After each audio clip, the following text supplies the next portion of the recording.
Welcome to the cinema arena.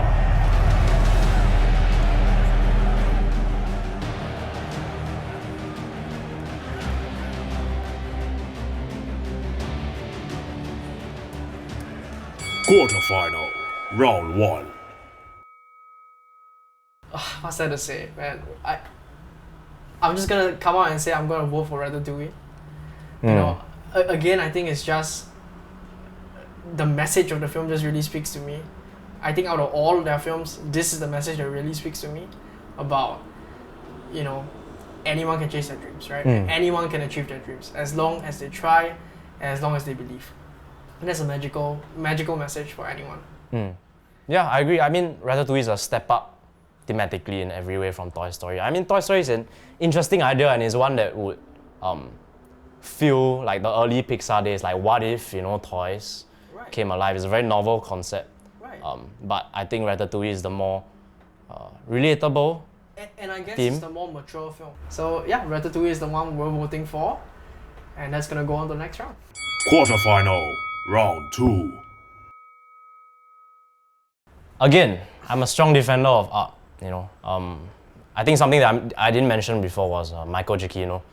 His score, his Oscar-winning score, I think is one of the best that Pixar has to offer, alongside WALL-E.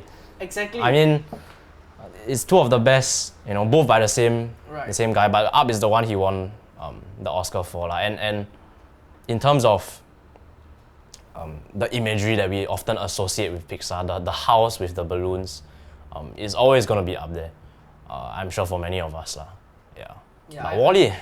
I think for me, I showed my hand earlier on when I said that I didn't think Up was that strong.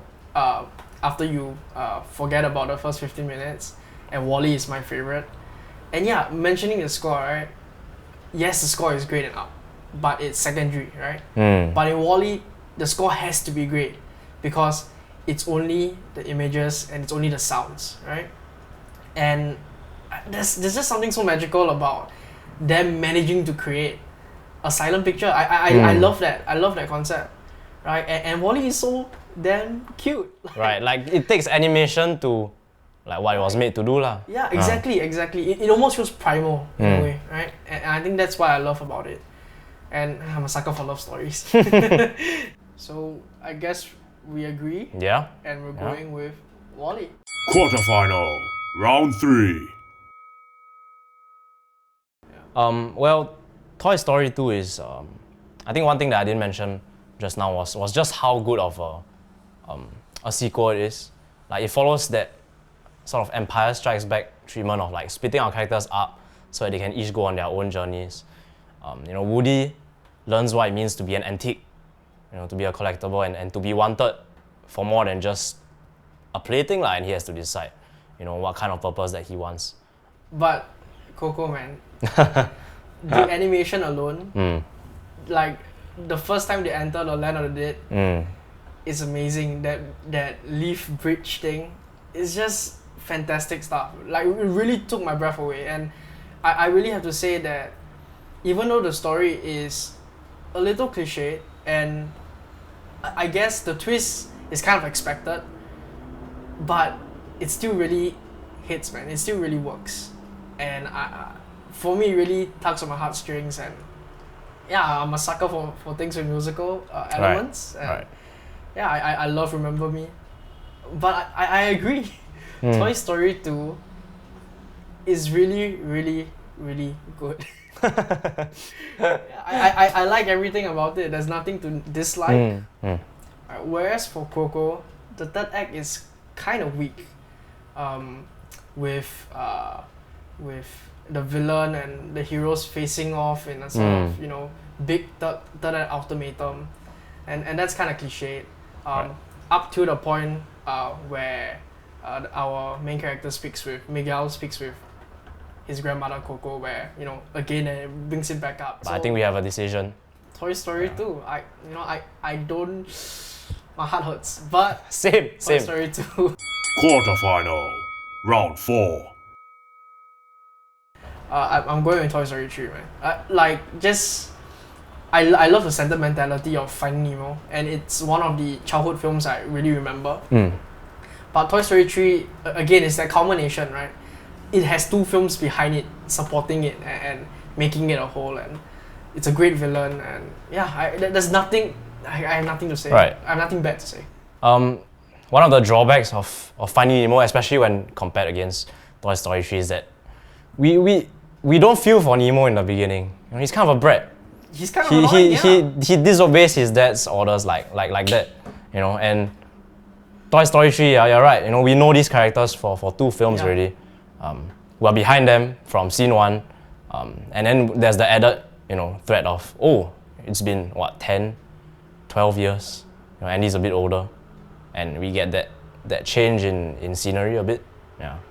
No, it's one of the only films, the Toy Story films, are one of the only Pixar films that we really care about the ensemble, right? It's not just about the main character. It's not just about Woody or Buzz, but it's really about everyone. It's about their relationship. Yeah, and they didn't need their own spin-offs or anything to do it. Yeah. It's effortless. Yeah. So yeah, it's unanimous. Toy Story 3. Semi-final. Round 1. This is really tough for me. These are literally my 2 favorites. I just love them both so much. And They're like your kids. exactly, They're like your kids. they're like my kids. I can't decide. So guess what? You decide. Come on. I'm going to abstain my vote. I'm gonna let you decide. Wall-E, Ratatouille. Okay, as much as I love Ratatouille, in no universe is Skinner a better villain than Otto, to me. Because Skinner is just, he's motivated by, you know, oh, I've never been good enough as Gustav, right? And that's his entire, you know, arc. He never changes, whatever, but Wall-E has the added benefit of not having a villain for the first, you know, hour or so.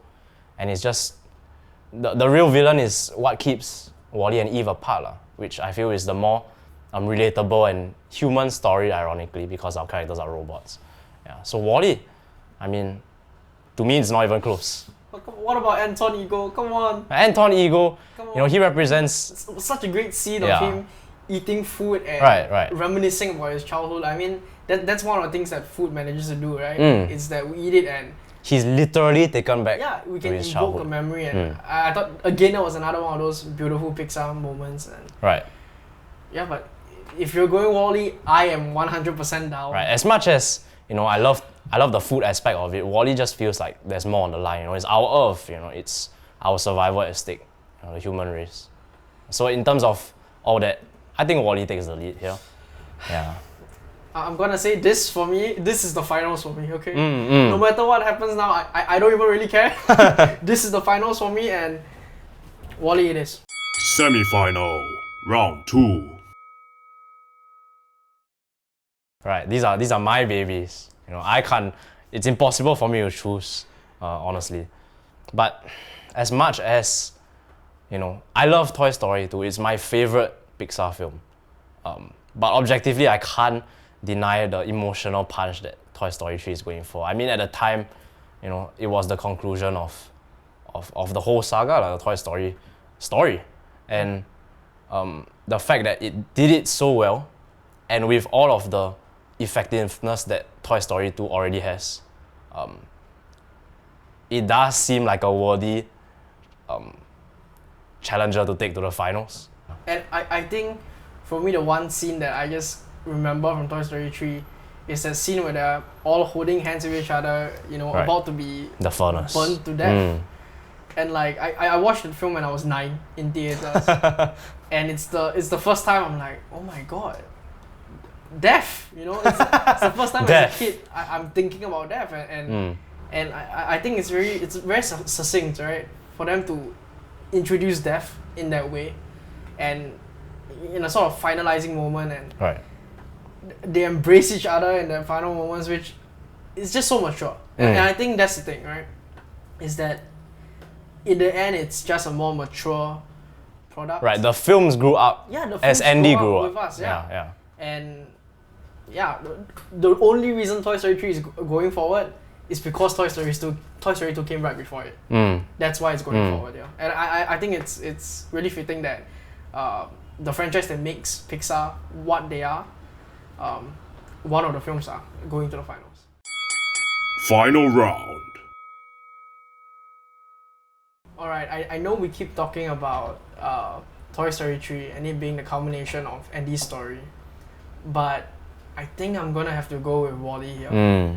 Because if WALL-E came out today, it would still be revolutionary.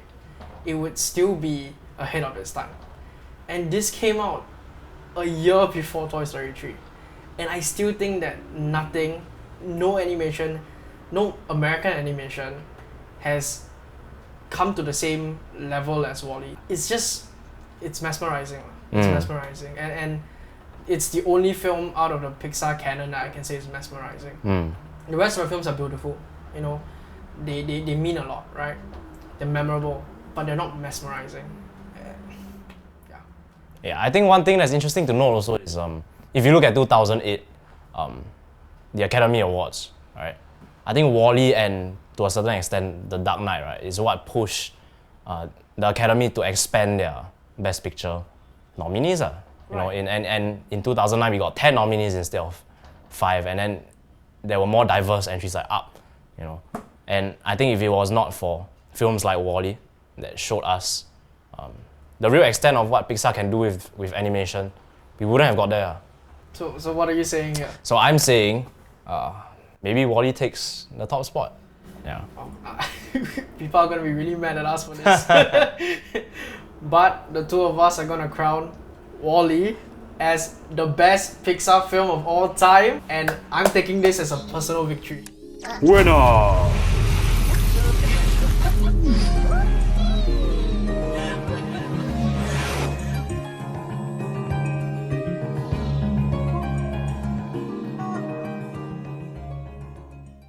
So what do you guys think about the bracket? The upsets, the winners? Yeah, if someone out there is mad that Cars 2 didn't win our tournament, let us know down in the comments below as well. So thank you for tuning in and see you next time on the Cinema Arena.